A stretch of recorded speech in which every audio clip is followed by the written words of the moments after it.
الصمد لم يلد ولم يولد ولم يكن له كفوا أحد.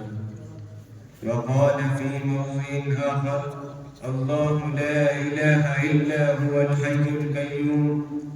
محترم دوستو اور دینی بھائیوں، آج میں آپ حضرات کے سامنے توحید کے موضوع پر کچھ عرض کرنا چاہتا ہوں. دعا کریں کہ اللہ تعالیٰ مجھے سچی اور صحیح بات کہنے کی توفیق عطا فرمائے. عزیزان گرامی، توحید ایک ایسی عظیم ابدی نعمت ہے، اس کا دل سے کرام ابدی شہادت ہے، اس کو مان لینا سچے اعتقاد کے ساتھ ابدی فلاح ہے، اس پر عمل کر لینا جنت کی ضمانت ہے، اس کی دعوت دینا تبلیغ ہے. یہ ایسی تبلیغ ہے جس کو حضرات انبیاء نے کیا، صحابہ نے کیا، تابعین نے کیا، ائمہ محدثین نے کیا. بعض حضرات نے بالمشافہ کیا، بعض حضرات نے مضمون کے ذریعے سے، بعض حضرات نے رسائل کے ذریعے سے، بعض حضرات نے مکتوبات کے ذریعے سے. البتہ مختلف زبان والوں نے مختلف زبانوں میں جس طرح سے ممکن ہوا اس مضمون کو پیش کیا. عزیزان گرامی، توحید کا درس دیا جس کو حضرات انبیاء نے اپنی اپنی امتوں کو پیش کیا. جن نبیوں کی قوموں نے اسے قبول کیا، لبیک کا، اس کو ابدی شہادت کی خوشخبری ملی.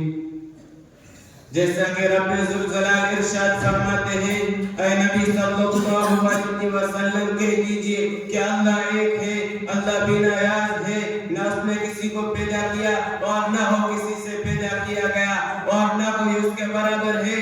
بادشاہ اس کے قبضے قدرت میں ہے، ہر شے پر اس کی حکومت ہے، دنیا کے ذرے ذرے کا اس کا علم ہے، جس کا علم ایسا کہ کسی کا علم اس کے مماثل نہیں، جس کی بادشاہ ایسی کہ کسی کی بادشاہ اس کے مماثل نہیں، جو خالق ایسا کسی کی شان نشان نہیں، جس کی ہر شے پر قدرت ہے. اس کو ماننا، اس کی ذات پر ایمان لانا، یہی توحید ہے. سورہ اخلاص کے اندر اسی بات کی نشاندہی کی گئی ہے. عزیزان ملت، اس کے برخلاف ہمارے کچھ یاران میں جو اللہ کی ذات کے ساتھ دوسروں کو شریک کرتے ہیں، یہ کتنی حماقت کی بات ہے کہ اللہ تعالیٰ ایسے لوگوں کے بارے میں قرآن کریم کے اندر فرمایا: ان اللہ لا یغفر ان یشرک بہ ویغفر ما دون ذلک لمن یشاء.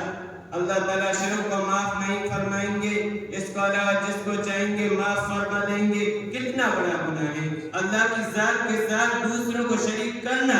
اس کی بخشش میں منقطع ہے، ان کے لیے اللہ کی رحمت سے دوری ہے. جو لوگ ایسا عقیدے بنائے ہوئے ہیں، دوسروں کا حاجت روا مشکل کشا سمجھنا، یہ کس کا عقیدہ ہے؟ یہ تو کفار کا عقیدہ ہے. افسوس، صد افسوس، آج ہم غیروں سے مدد مانگتے ہیں. کہیں نبی صلی اللہ علیہ وسلم کا طریقہ تھا، کہیں صحابہ انبیاء کا طریقہ تھا، کہیں صحابہ کا طریقہ تھا، کہیں تابعین کا طریقہ تھا، کہیں ائمہ محدثین کا طریقہ تھا.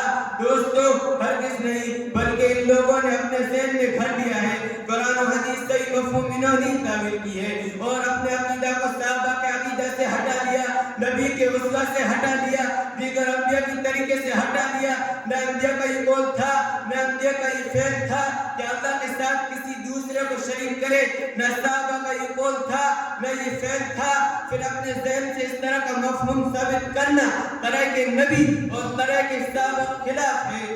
اور جو شخص بھی نبی اور صحابہ کے طریقے سے ہٹ کر زندگی گزارے گا، اس کا انجام ضلالت ہے، ہمیشہ کی ناکامی دارائن کی ذلت ہے. کیونکہ ذلت کا سبب ہم خود بنے.